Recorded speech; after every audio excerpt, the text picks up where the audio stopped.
मैंने देखा है कुछ लोग थोड़े पैसों के कारण बहुत सस्ता काम कर रहे हैं। वो नोट्स और बुक्स में से लाइन निकाल के लेके आते हैं, पावर पॉइंट पे फेंकते हैं और डिजिटल बोर्ड के सामने खड़े होकर बकर बकर करते हैं। ना कंसेप्ट फील कराते हैं, ना विजुअलाइजेशन है, ना इमेजिनेशन है, सिर्फ इंफॉर्मेशन की डंपिंग है। और हमारे बेचारे बच्चे जिन्हें कुछ पता ही नहीं है वो उनके पीछे चल देते हैं।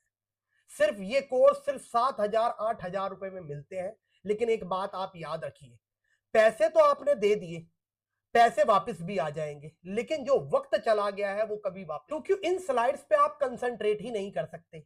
इंसान की फितरत है, जो चीज नॉन इंटरेस्टिंग है दिमाग उसे अब्जॉर्ब ही नहीं कर पाता। दिमाग की नॉलेज और इंफॉर्मेशन लिमिटेड है। जो बोरिंग है, जिसमें कंसेप्चुअल डेप्थ नहीं है, सिर्फ इंफॉर्मेशन की डंपिंग है, दिमाग उसे पैसे ही रिजेक्ट कर देता है। और इसलिए आपने देखा होगा यूपीएससी में इतना कम रिजल्ट है। हमारे पास इतने कम बच्चे होने के बाद भी हमारा result one of the finest है। वो आप क्लास में देख सकते हैं कि ऑलरेडी जो ऑफिसर्स हैं वो भी इस क्लास का पार्ट है।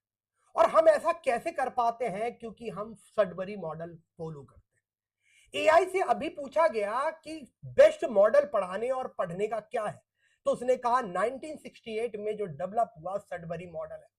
और सडबरी मॉडल का मानना है कि बच्चा क्यूरियोसिटी लेकर पैदा होता है, हमें बस उसे लर्निंग की तरफ डायरेक्शन देनी है। इसलिए हम सडबरी मॉडल को फॉलो करते हुए जो वैदिक कल्चर की पंच तत्व बेसिस ऑफ लर्निंग है उसे एसिमुलेट करते हैं पढ़ाई में। और इसलिए मैं आपसे कहता हूं कि कभी भी आकर आप सेज आईएएस एकेडमी में 5 दिन का डेमो लीजिए और देखिए यहां पे पढ़ने का तरीका और आप जहां पढ़ रहे हैं वहां पढ़ने का तरीका।